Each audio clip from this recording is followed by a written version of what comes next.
Season 13 is launching today by the time this video goes live, and something that is pretty different from most seasons is that we have the full patch notes available before the season actually drops. So I actually get to go ahead and take a look at my thoughts on the patch notes. Now, for this beginning section, I'm not going to go over too much stuff, maybe some of the stuff that we haven't really heard about so much, but I do want to focus mainly on the balance changes. That's kind of what I think is the meat and potatoes. We're going to talk about what's here and maybe what isn't here. So first off, some of the stuff that they haven't really said yet is that Cass and Brig are getting hero mastery modes. Those are going to be coming at the end of October, I assume, when the Halloween event kind of expires. So look forward to that if you like that. The scoreboard is going to be getting adjustments that you can change mic volumes, muting people, muting text chat, reporting, make it a lot easier. Pretty good change overall. We'll have to see how it feels like. It might be a little different. It's a couple matchmaking updates, specifically with wide queues, which I'm not really looking for. Apparently, if you don't have endorsement level 3 or higher, you can't host a public custom game. You can still host private ones for invites, whatever. Here's something interesting they haven't talked about. Select challenges are now visible in the main menu. Challenges are now in the main menu to highlight the rewards, primarily for event challenges. I don't know how this is going to look, but I think that's probably a pretty good change, just so you can see what you're looking for. And challenge rewards can now be inspected in detail in the challenges menu. So I think it'll probably just bring you to the page about like, this is the skin you'd be getting, so you can look at the whole view of it rather than just seeing the tiny little preview. Probably pretty nice quality of life changes. The Overwatch League tab is it's getting replaced by a tab, and there's going to be like a tiny button at the bottom of the shop. So the Overwatch League store is still there, but it's not going to be its own separate thing. It's just going to be kind of chilling until it goes away next year, I'm pretty sure. Top 500, for the very few amount of people this really matters to, you need to have 750 lifetime wins in comp. And every season you only need 25 wins. So this is basically, they don't want these random alt accounts to be having a bunch of top 500 slots. So what they've done is that they've made it so you have to have a bunch of wins in comp. And then they've reduced the requirement a little. This should make it so that getting top 500 is more of a reward, I think, while also keeping out the alts and stuff. So we'll have to see how that works, but it should generally be a better change, I would think. Okay. Here are the actual changes here. So, you know what? Let me move this out of the way real quick. There we go. You guys can probably see that a little better. So, general, swapping your hero hides your selection on the enemy scoreboard for 15 seconds. They have said that this is to counteract counter swapping, especially in the case where two people die at the same time. You can see the other person swaps, so you swap to counter them before you even have a chance. I think that this is an incredibly niche scenario that could have that doesn't have much benefit for some of the ramifications that it may have. I think the easy thing is like, well, what if I don't know that they swap to Widowmaker? And so somebody just gets their head blown off because they're playing because they don't know they have a Widow. That's just really frustrating. And I feel like that's information that I should have. I should know if my enemy swapped, because I need to be able to play around them and I need to make a plan before they actually get there. So I don't really like this change. I don't think this is going to fix the counter swapping that is actually the problem that people actually don't like. So overall, this change is not great. In my opinion, we'll have to see how it actually plays, but I think it's going to add more frustration overall than the benefit that it's trying to bring to the table. Mauga, incendiary chain gun, the ignite damage over time duration was increased from 3 to 4 seconds. They have said that this will help reward going for smaller, harder to hit targets. I disagree. I don't understand. So Mauga wants to sustain off of people, right? The best sustain is, it's always through crit damage, but the best sustain is that if you can fire both of your guns, have all of the right ones, the other chain gun doing crit damage on a tank, and then the other one aiming at the head and getting like less often you'll actually hit the crits, but you'll be getting more sustain overall. You can't do that on squishies nearly as reliably. So just making the ignite damage over time go up, it's not actually going to increase his sustain. It really isn't, I don't think, because you still just can't fire both guns at them. You can't have double the possibility for crit chance, right? It doesn't really make a lot of sense. I don't think this is actually going to do anything. Do not think Mauga is going to be very good after all overall. I think that Mauga needs some more. I think that his right gun needs to do more damage than the fire gun, so that you're actually incentivized to make choices about whether I want to do more damage overall, or is it better if I try and hit the flame other than the, what's it called? Like, do I want to try to ignite them and do more damage, or do I want to just go for raw damage first? I don't want to wait and try to hit the lower amount of damage, which would be the flame, before it ignites. Maybe if I had more damage on the other one, I could try to go for something. That'd be an interesting interaction and stuff like that. I have a lot of Mauga changes. I made a Mauga video like way long ago about kind of like rework ideas I had for him. But Mauga needs some help otherwise, because I don't think he's very good, and this will definitely not make him any better. Okay, interesting change. So Ramattra's pummel now no longer pierces barriers, but does 2.5 times more damage to barriers. This is a crazy Reinhardt buff. Rein comps are going to be way, way better against Ramattra. Now, I will say there's a couple outlier characters here, like Brig shield is going to break super quickly into this. So I think net, well, it's not going to be net up because Ramattra would do the same DPS to break herself, but being able to break the shield that hard, that's pretty big. I mean, being able to just absolutely annihilate shields. I wonder if, I say this is a buff to Rein, I wonder if shields are going to be broken by Ramattra way more. Like, when the shield breaks that much quicker, I think the comps revolving around the shields he would be punching, like Ramattra, we talked about Brig, even Sigma, like that's, you could just Nemesis mode on a Sigma shield and like force him to call it back, or just break it without him realizing it. That could be, that could just completely break some stuff. So I think they got to be really careful with this change. I like it on paper, but I think 2.5 might end up being too much. We will have to see how that plays out, but there's going to be some really weird interactions with Ramattra. I'm excited to see how this one works. Reinhardt health from his barrier field reduced from 1600 to 1500.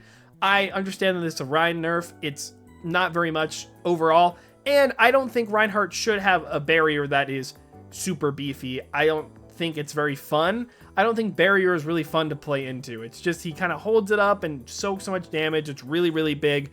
They need to move away from barrier health in his kit and move towards other stuff, I think, because this is the part, in my opinion, barrier field, I guess that's what it's actually called. I didn't know it was called barrier field, is like Diva Matrix. Not as annoying, obviously, because Diva can be flying around and completely negate projectiles, but it's kind of the same thing, where once he puts the shield up, you need to have very specific angles in order to try and interact with him, and he can still move it around.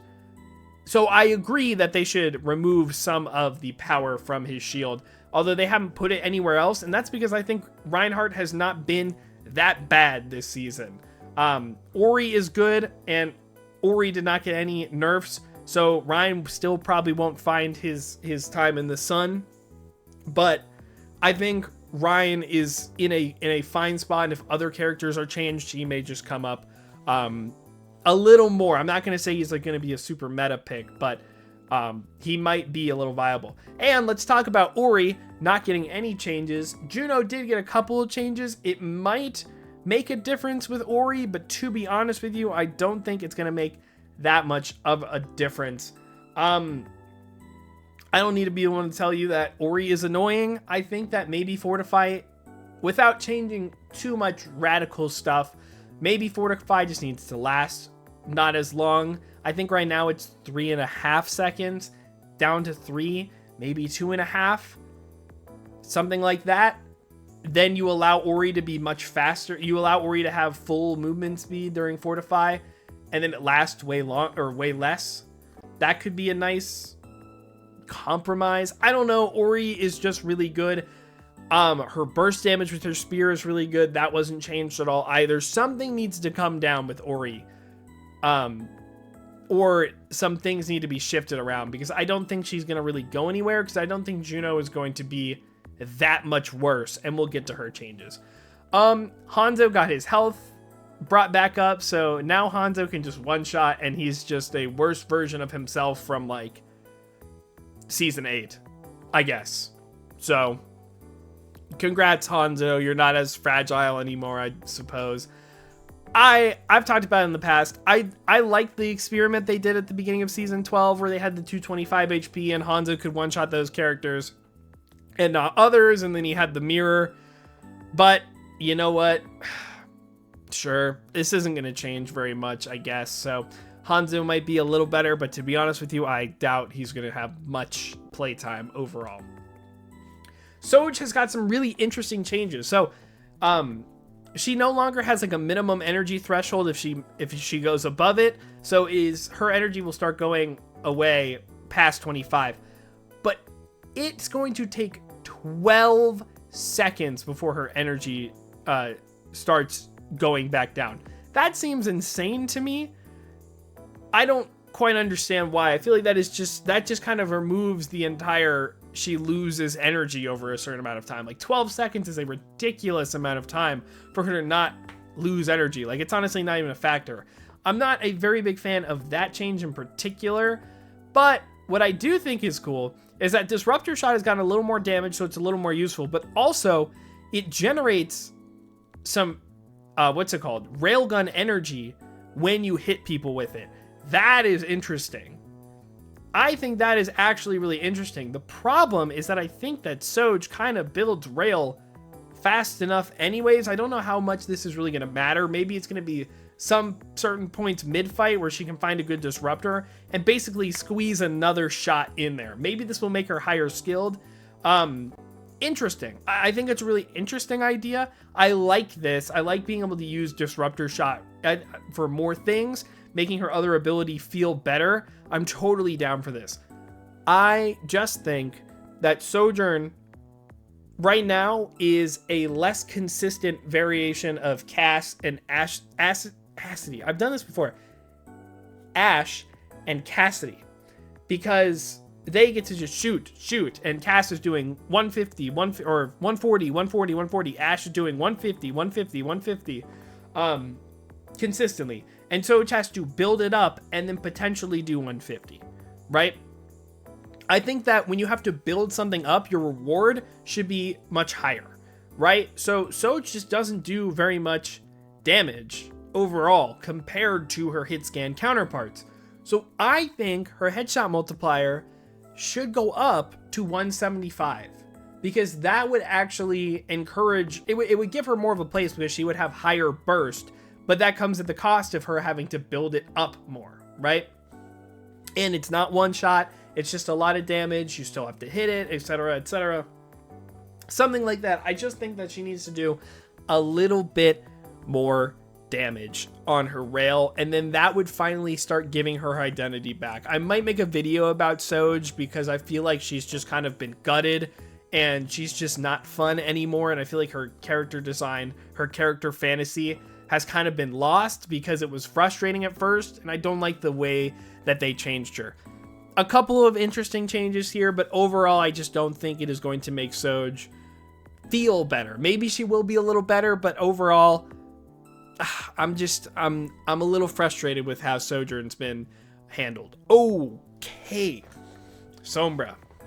Let's just read through all of these together, and we're gonna take it all in and see what's going on here. So, hack no longer ends stealth, but does reveal Sombra. Okay. Hacked ability lockout effect duration reduced from 1.5 to 1 second. EMP duration unchanged. Okay, we'll talk about that in a second. Bob hack stun duration reduced from 10 seconds to 3 seconds. I did not know it was 10 seconds. What? Why? Oh, okay, anyways. Stealth, no longer passive and now activates by using Translocator. So what this means is that if Sombra is not taking damage for however long it is right now, she would go into Stealth. That's no longer the case. Stealth only activates at the end of Translocator. It has a 5-second duration, and you can see a timer to know how long you have left. And taking damage only reveals Sombra, so when she's like kind of just the purple outline, you can see her, but she's still invisible for 1 second instead of ending the stealth. The stealth will only ever end after 5 seconds. Okay. Right? Okay, her Translocator, the thing that gives her stealth, the cooldown was increased from 5 to 7 seconds because they don't want her to be perma 5 seconds, run around and stealth, throw Translocator 5 seconds. That's perma stealth, right? So it has to have a little bit of time between. EMP ult cost increased because Opportunist, your old passive, is back. So Sombra's weapon damage versus hack targets is now 20% more, which I think is down from 30%, probably a good change because now she has a little bit more burst with her virus. And she can see critically injured enemies through walls. Okay. So Sombra has been reworked effectively again. Stealth is no longer permanent. Her hack is worse. Sombra is such a weird case because I think that she needed changes and I don't think she can really function properly as an assassin now. But God, this kills her, doesn't it? Like, this completely kills her. Like, she's been struggling with the new changes. She can get hunted down by tracers and stuff really easily. I wonder if now that she's not going to get like completely revealed or her stealth doesn't go away after translocating, or sorry, after getting hit or hacking or whatever, I wonder if she's going to be a little slippier than she actually was with Translocator. It might be a buff in that regard, but there are so many net nerfs here that this is kind of crazy. I don't know. I think we're going to have to see. I see a vision with like Translocator. I think she's going to be invis for a lot longer. Not a lot longer overall, but she's going to be invis a lot still. And you're not able to stop it, which maybe isn't as fun to play into. Like, I don't know. We're going to have to play with this for a little bit. I'll definitely make a video on this once we've like played with and around Sombra, but this is going to kill her. Like, I can't imagine her being any better. Maybe the Opportunist with Virus is much better than we think it is, because she could totally assassinate somebody if she gets the hack up. So yeah, I don't know. This is really, really weird. Sombra has been through so many iterations. By gut feeling, this doesn't feel like the end goal. By my gut feeling, this does not feel like this is going to work forever. We're probably going to have to see another iteration of this somewhere down the line, but definitely interesting. Okay, Baptiste, his primary fire recoil was reduced by 30%. So this is going to make BAP more reliable as a hit scan. The problem is that if you were good at BAP and you had good aim, this never mattered. The recoil never really mattered. So he's just going to be more consistent, and we have to be really careful here because the last time a support hit scan was very consistent, Illari was dominating the meta and was very much better than Cass or Ash. Oh my god. Ash or Cass. So we got to be careful with BAP. There's no reason to do this, in my opinion. They say it's like fatigue from controlling the recoil, which I think it's like, really? Has anyone ever complained about fatigue because they have to move their mouse? You're always moving your mouse, regardless of who you're playing. I don't know. This seems like a lame excuse to just give BAP more, I don't know, to make him more consistent. He doesn't need this. I think he's still good. I'm just, this is a confusing change to me. I'm not quite I don't quite understand. Brig has been really good recently, but I think it's because she's fallen into a good meta. Now, I think Brig is good, don't get me wrong. This is a very slap on the wrist kind of change, so she's going to have repair pack a little less often. This is totally fine. I don't think this changes Brig's effectiveness really at all. So that's good to go. I'm not really concerned about this. Perfectly fine. They don't need to nerf Brig. I don't think she is a problem in this meta. Totally fine. And Juno, the fall off range was reduced from her meta blaster from 30 to 50 meters to 20 to 35. That seems like a lot. So it starts falling off at 20 instead of 30, and then it hits max fall off at 35 instead of 30. Whoa. I did not know the numbers. That's crazy. That's a lot.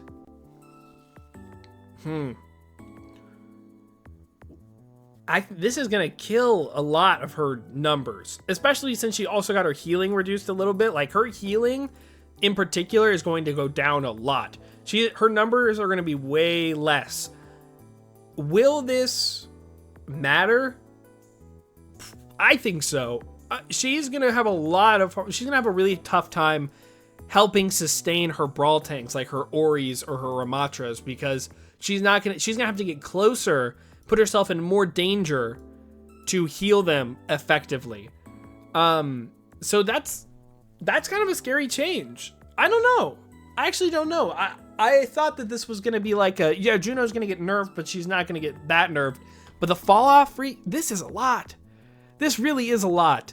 So that kind of remains to be seen about how bad this is going to hit her. But like, yeah, I don't know. I think Juno's playstyle is going to have to change up a little bit because of this, because she is going to have to play a lot closer. She's going to have to save a lot more of her cooldowns much more defensively than she would probably want to. So, I'm interested to see. I don't want them to gut Juno. I think she's a really fun character. I think we can all agree. I don't think she's unhealthy for the game. She has been a lot of an enabler without putting herself in danger. This is going to stop that a little bit, but I think the enabling has come from the speed boost more so than the healing. And I think the healing was too high, don't get me wrong. I suggested the healing change down. Also note that she's not going to be getting her ults as often because her number is going to be way lower. So this is also a nerf to her ult, effectively. Good changes. I think this is a really good change. This one, I'm not sold on. I think it might have been too much. I don't disagree that maybe it needed to happen in some fashion, but this seems like a lot when you add it with this. So we're going to have to see. And of course, there's a lot of Clash updates here that, I'll read the Clash updates. I'm not gonna look at the individual map stuff. We'll go over those individual maps later on when we have the actual code and the, the actual patch rather. So, Clash updates. Capture time on the final objective points A and E now increases for attackers as segments get secured consecutively. From 1 times to 0.7 times, 1.1 times, 1.4 times to make the first segment easier to cap for attackers, but consecutive ones harder. Okay, so what this means is that the time to capture all of them on live, right, season 12 was the same, right? So if it were, I don't think this is right, but if it were 12 seconds to take 1 point, 12, and then the next one 12 seconds, the next one 12 seconds here, and I'm not doing real math, do not do the math. I'm just saying this would relatively be kind of in the ballpark. Here it would be like, if we were to take everything at one time, like we get to the final point and we take 1, 2, and 3 and just end the game, right? It would take 10 seconds, 12.5 seconds, and then like 14 seconds. So it'd be harder. It's harder to snowball, but it's easier to take one tick. And then what that means is that if the attackers say, they take point C, point B, 1 point on point A, lose, go back to point B, they come back, then it's going to be that 0.7 times. So it's going to be that easier to catch one. So in theory, it should actually encourage taking the final point, the first tick of the final point more often. That could be fine, but then you run into the problem of once you take that tick, I think teams are just going to start running back to B and waiting and playing out those fights. So, we'll have to see. We'll have to see how that works. Next one, defenders now respawn instantly as the first segment and second segment get secured instead of when the previous objective points B or D get captured.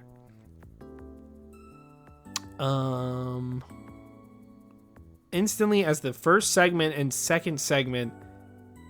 Oh, on the final point. Defenders now instantly as the first segment, second segment get secured instead of when the previous objective points B or D got captured. So what would happen is that defenders, if B got captured, defenders would spawn in so they could fight on A. But now they're not going to spawn in instantly until the first point, like until the ticks get captured. So you have a full fight every tick, I guess. Okay. Unlock time for final objective has been increased, so it gives more time for the defenders to set up. Decay rate on final objective points has doubled for attackers to not lose their progress as quickly when stepping off the point.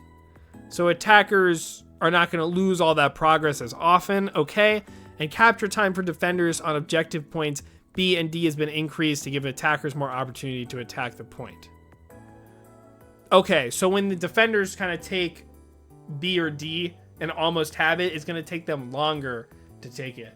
There's going to be so many confusing numbers and stuff, but basically they want to incentivize taking the final point while also trying to stop snowballs, which is so weird and such a hard problem to figure out. Honestly, the only thing I can say is we're just going to have to try it. Like, we just have to test it. We're going to have to just play the game mode. Does it feel any better? We'll have to see. Do the games overall not end in 4-5 every single game? To me, snowballing doesn't really happen that often on Clash. The problem with Clash is just like going up 2, then going down 2-2, and then you're just like always just back and forth, and then the final fight determines it, but really the first fight determined it. Maybe this will change that. Maybe this will skew it too much in the first fight favor. I really don't know. We'll have to see. And of course, I already talked, we'll do the individual maps when we actually have the whole thing to look at, because I do want to go through them and kind of give you like a how do you play it now, what could you do kind of stuff. But that is later. And that is it. Kind of weird for the patch notes to come out early, but thank you guys so much for watching. I've hit 1,000 subs, and if you're not subscribed yet, you should subscribe. Thank you guys so much. But if you have a burning question for me, please join my Discord down below and ask in the Ask Lane category anything Overwatch related or not. Soon, I will have a video out reacting to those. It's going to be a little different. It's not just going to be an AMA. I've got a little spice in there as well. And of course, please like and comment while you're at it. What do you think of these changes? Do you think Season 13 is going to be cool or not? I know I didn't go over everything in the beginning of it. And of course, I stream live, twitch.tv/Lane Hemingway. If you're seeing this on the day it goes live, I will be live playing the new season, 2 p.m. EST through, I don't know, a little later in the day, I guess. Probably at least 4 hours. I would think maybe even a little more. So anyways, thank you guys so much for watching. Have a good day.